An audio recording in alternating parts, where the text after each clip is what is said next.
We welcome you back to this channel. In this video, we'll hear paranormal experiences with haunted mirrors. Sometimes mirrors reflect more than just our image and can reveal what hides on the other side. Go ahead, turn off the lights, and let's take one more step into the world of the unknown. The Cursed Reflection. After marrying Andrew, we found an old house on the outskirts of the city, an architectural gem with wooden floors, high ceilings, and a history dating back to the 19th century. The day we moved in, the house seemed cozy, although there was something strange in the atmosphere, as if a thin layer of dust covered everything, even though it was clean. In the main living room, I noticed a huge mirror embedded in the wall. It had a carved wooden frame with intricate details. Something about that mirror made me nervous, but I attributed it to my imagination and the wear of time. A few days passed before we noticed that there was something peculiar about the mirror. Although we hadn't paid much attention to it at first, I started noticing small details. Sometimes when passing in front of it, I thought I saw shadows moving in the reflection, even when I was alone in the room. One night, I was sitting on the couch, absorbed in my book, when I suddenly noticed movement in the mirror. I looked up and saw a dark figure, like a shadow in human form, that seemed to be watching me from inside the mirror. I froze, trying to rationalize what I was seeing. I thought perhaps it was my own reflection distorted by the light, but it wasn't. The figure stood still, staring at me intently. In a blink, the shadow vanished, leaving only my reflection in the glass. I called Andrew, trying to stay calm. I told him what I saw, but as expected, he didn't give it much importance, attributing it to exhaustion and the stress of the move. That night, I slept poorly, disturbed by nightmares in which the dark figure emerged from the mirror, with its immensely long arms reaching out toward me, letting out a sort of growl with every movement, as if it were trying to drag me with it. The following days became increasingly strange. Andrew began to show signs of extreme fatigue. His behavior started changing. He became more reserved, spent more time in the living room, standing in front of the mirror, and avoided looking me in the eyes. He always seemed to be deep in thought, focused on something he wasn't sharing. One night, I woke up suddenly, feeling a chill down my spine. Andrew wasn't in bed. I left the bedroom and found him in the living room, standing in front of the mirror, muttering something I couldn't understand. His eyes were fixed on his own reflection, but his expression was vacant, as if he wasn't really there. I called out to him, but he didn't respond. He just stood there, looking at me through the mirror. It was as if he didn't recognize me. When I finally managed to snap him out of that trance-like state, he denied remembering what had happened. Worry grew inside me, and the next day I decided to dig a little deeper into the house's history. After hours of searching through local newspapers, I discovered that the house had belonged to a wealthy family in the 19th century. The matriarch of the family, a woman obsessed with her appearance, had commissioned the mirror from a foreign craftsman known for his occult practices. According to rumors, the woman had made a pact with the craftsman to preserve her youth. But when death inevitably claimed her, her spirit became trapped in the mirror, condemned to torment anyone who dared to look into it. That night, I decided I had had enough. I told Andrew that we needed to get rid of the mirror. However, his reaction took me by surprise. He flatly refused, even becoming aggressive, something completely out of character. It was as if he were under the control of something beyond him. Desperate, I decided to take matters into my own hands. I waited for Andrew to leave for work, and with all my strength, managed to unhook the mirror from the wall. But when I tried to move it, I felt a pressure in my chest, and the reflection in the mirror began to distort. The shadow from before reappeared. Suddenly, the shadow extended its arm from the mirror, and before I could react, it pushed me back with an inhuman force. I fell to the ground, hitting my head, and everything went dark. When I woke up, I was in the hospital. Andrew was by my side. He told me that since we moved in, he had been experiencing strange memory lapses and believed it was all because of that mirror. We discussed it and decided that the best course of action was to move out of that house and leave that experience behind. After leaving the hospital, we stayed with some friends while we searched for a new place for ourselves. Sometimes in my dreams, I see the reflection of that shadowy figure, watching me from the other side of the glass, reminding me that there are things in this world that we cannot understand, and that should remain in the past, forgotten along with their curses. The Antiquarian's Mirror.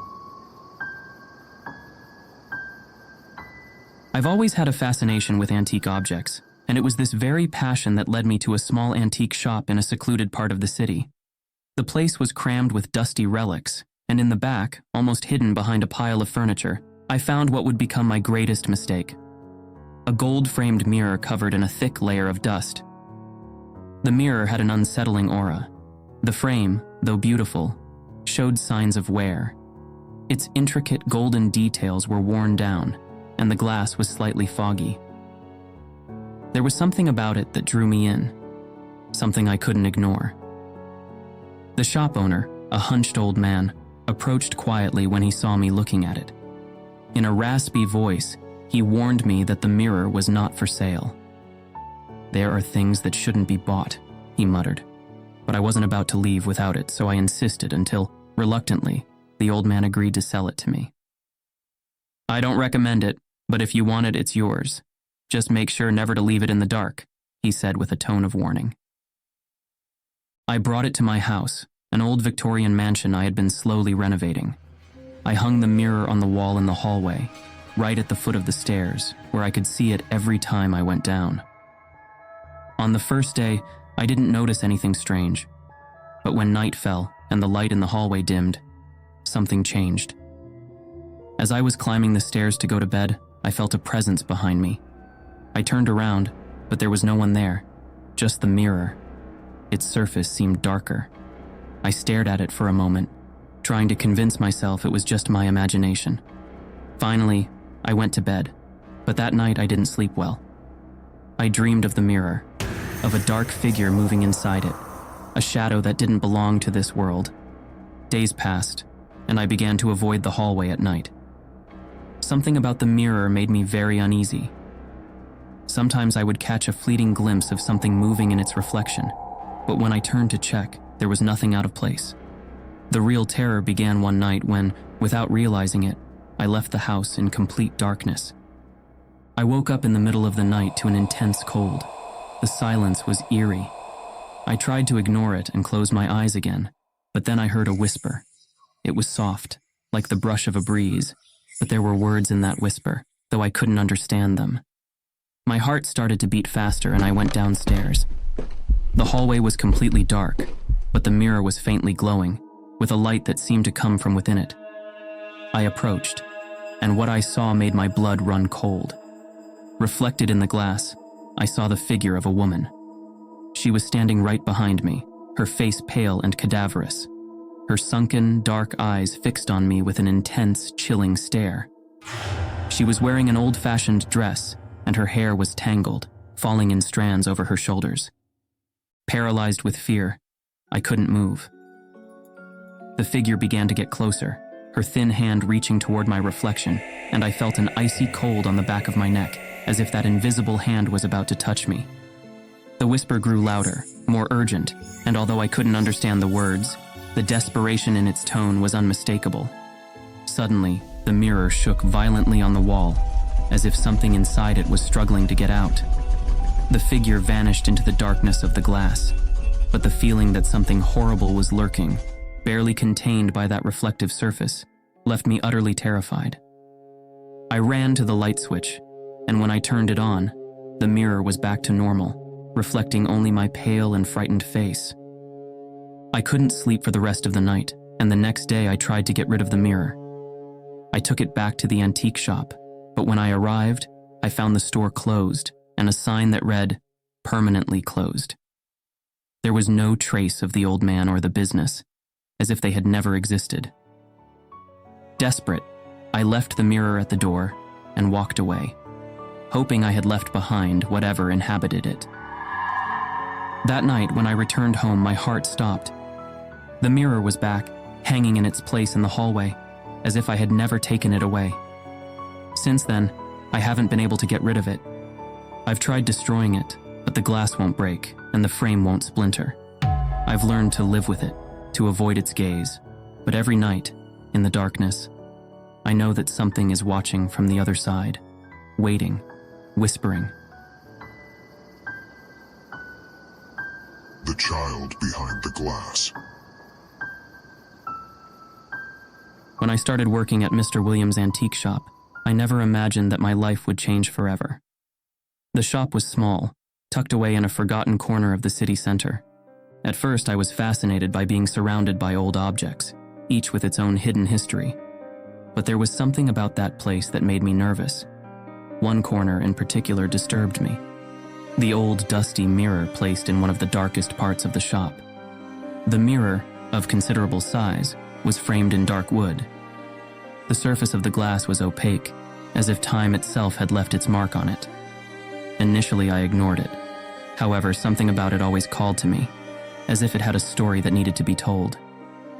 One afternoon, while I was organizing some old clocks, I felt a presence behind me. I turned quickly, and to my surprise, saw the reflection of a child in the mirror.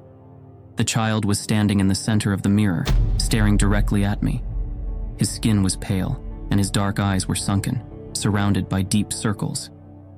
He was dressed in old-fashioned clothing, and his face bore an expression of profound sadness. I knew there was no one else in the shop, so I slowly approached the mirror, trying to find a logical explanation. But the child was still there, motionless, with those eyes that seemed to pierce my soul. Suddenly, he raised a hand and pressed it against the glass with a thud.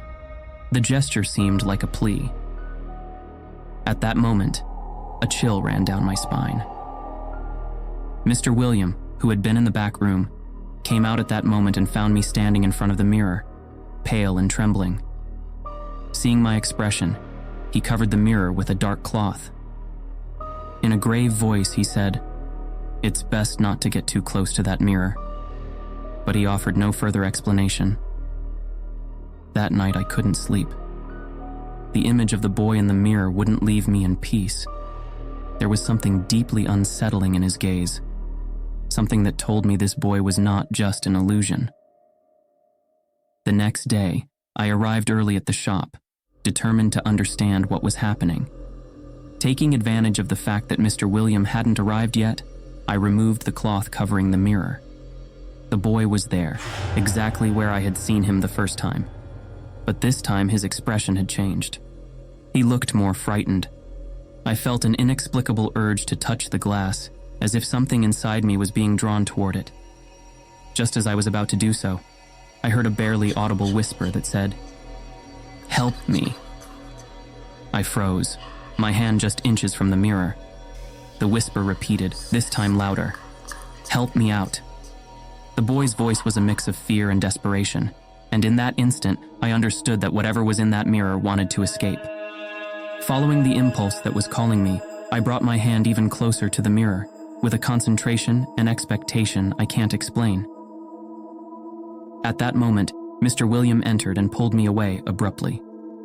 I snapped out of it and watched as the boy's reflection faded into the darkness of the glass until only my own image remained, trembling and pale. "I warned you," Mr. William said, his voice filled with a fear I hadn't seen in him before. "That mirror is cursed. The boy you see in there is not a boy. It's a demon, a trapped spirit that seeks people to take its place in this world." I tried to process what he was telling me, but my mind refused to accept the reality. Mr. William helped me calm down, and without further explanation, he fired me that same day. He told me he would close the shop for a while, and that I should stay as far away from that place as possible. It's been a few years since then, and I still can't get the image of the boy in the mirror out of my head. Every time I look at myself in a mirror, I feel a certain fear that he will appear again. Sometimes in my dreams, I see myself trapped inside the mirror, unable to escape.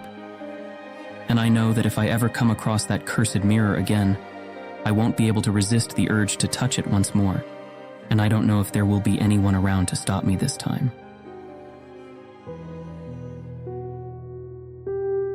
Thank you for journeying with us through the dark passages of these stories. If you enjoyed them, give us a like, share, and subscribe so you don't miss more tales of terror.